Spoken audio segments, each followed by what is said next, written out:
Number 4, the fourth commandment is that you have to keep the Sabbath day as a sacred day. Yeah, just like on the Sunday or something, we go meditate together. Yeah, a group meditation. At that day, you forsake everything. You leave all the physical activities and any labor work behind in order to come and attend the group meditation together. On that day, you don't do anything more. That's what God commands. He say, you work 6 days. And during these 6 days, you do everything that you need to do, in your physical environment and activities. But on the 7th day, they call it Sabbath in the Bible, huh? On the 7th day, that is the day that you worship God. And on that day, you and anyone who stays with you should not do any labor work or physical work. Because in 6 days, God created heaven and earth and oceans and all the things that are existing on earth and in the ocean, etc., or in heaven, like stars and stuff, yeah, moon, sun. And then on the 7th day, God blessed the Sabbath and made it holy. Yeah, the 7th day is a holy day.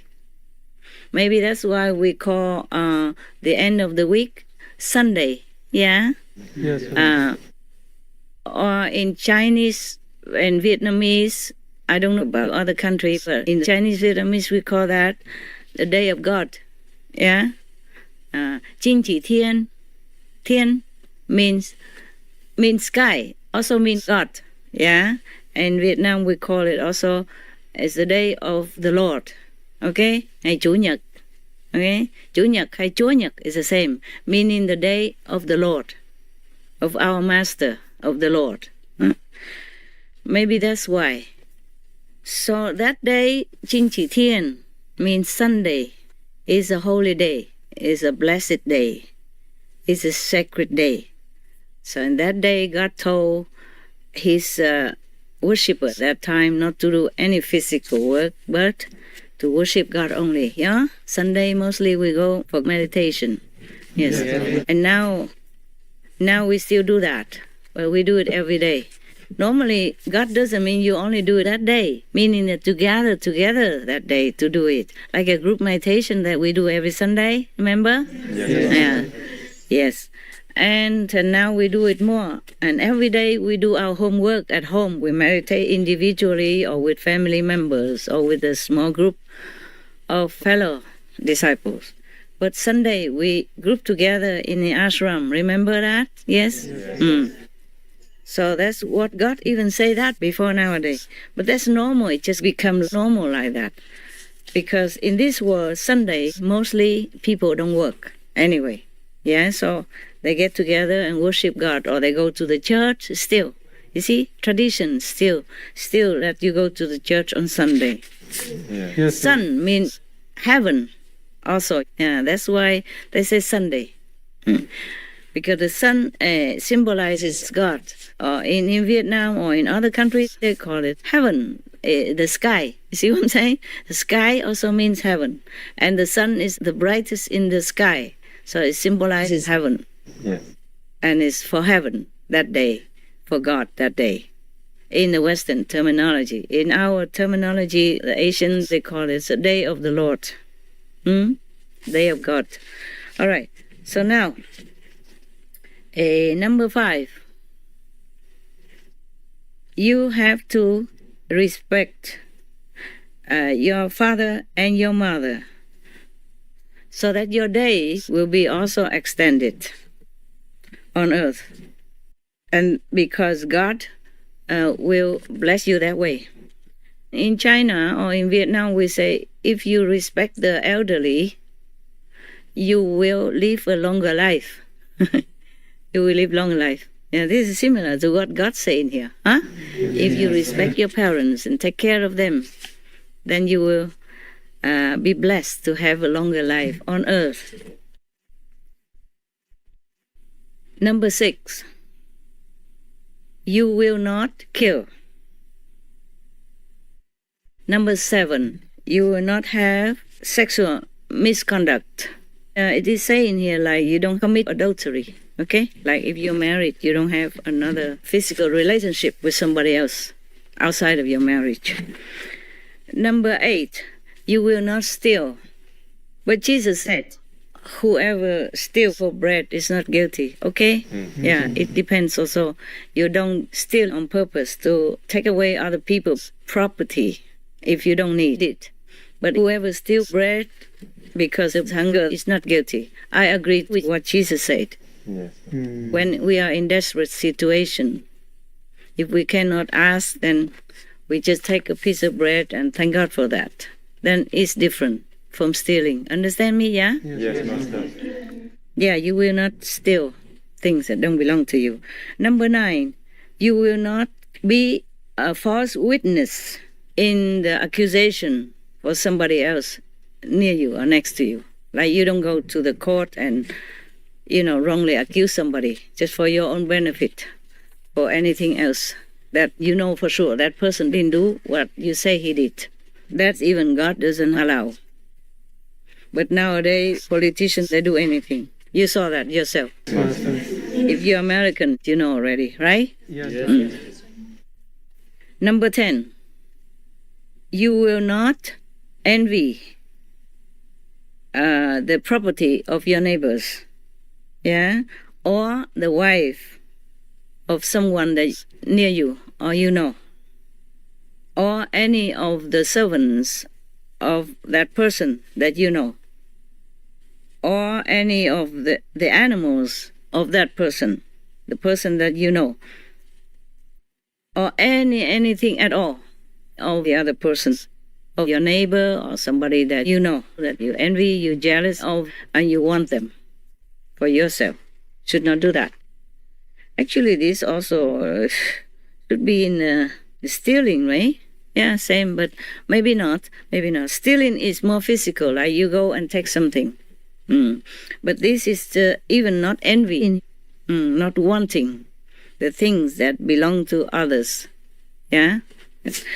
Actually, stealing food is a small step. It's not much. When he's poor and hungry or steals for his family or somebody in need, it's not too bad. I don't condemn that. If they need it, it's different. Okay, huh? Yeah. Yes. But some people steal big, They steal people's land, people's country, people's properties, people's reputations, people's, success. All this is worse than small things. Do you hear what I'm saying? Yes. And that including those politicians who did everything possible, but not properly, not appropriately, in order to harm the opponent or to climb on top of the opponent in order to get the power in the wrong way, not honestly. You know it already, yeah? Yes, Master. In different countries we have that. So now you have enough. You know already the 10 commandments. You all right?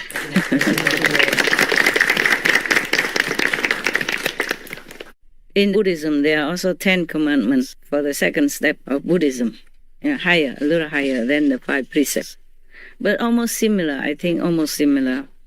It boils out to the 5 precepts. If you keep the 5 precepts well, that includes many things already. Everything else is just more detailed. Any question or comment concerning that? The 10 precepts. Show me your wisdom and your quick IQ. If a person of Christian faith lives their life by going to church every Sunday and living a regular life, married with children, and keeping the 10 commandments very well, then how is their spiritual progression into their next life compared to, say, finding an enlightened master and getting initiation? Compared to being initiated? Yes. By a master?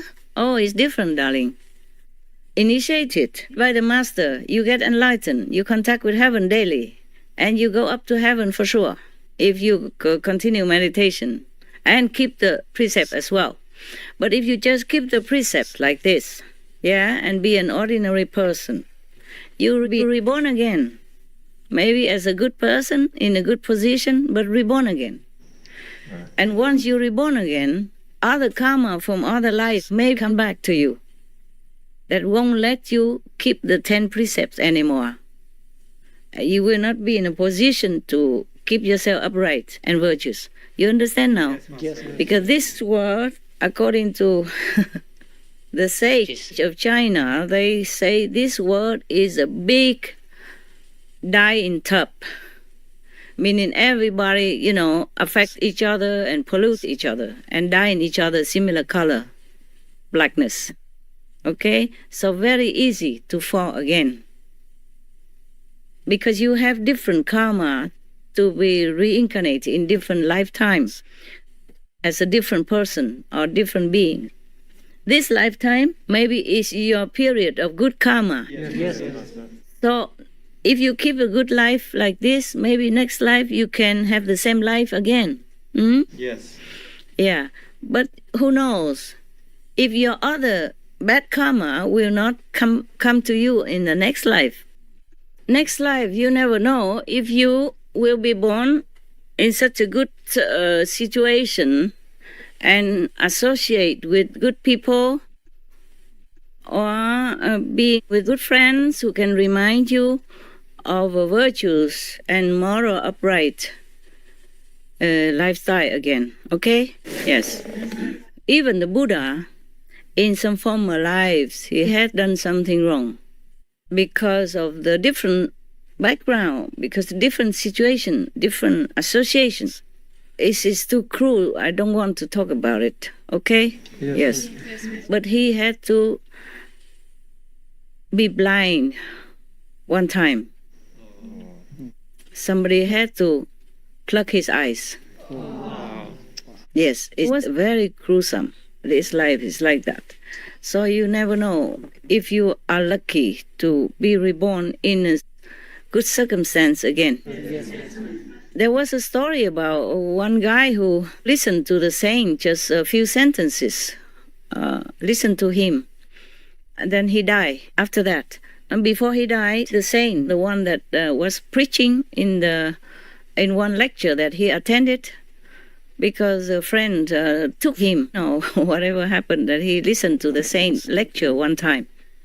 And then the saint told him, you're going to die soon. When you die, you will meet the church, yeah? And the church will ask you whether or not you want to receive the benefit, the merit of listening to my lecture first, or you want to pay the karma first. So you should say to the church, the one that you judge him, yeah? In the afterlife, you should say to him that you want the benefit of listening to the saint's lecture first. Understand? Yes. So that's what he said. And then he can go to meet that saint again in the other level of consciousness. The saints don't always have just a physical body, yeah? Yes. The master have different body and lecture in different heavens. So because of that, he can go and listen to the master again on the other level, yeah? From then he has more merit. And then he goes up. He doesn't have to go down to receive the karma. Okay? Yes. You only get wet if you stay outside in the rain.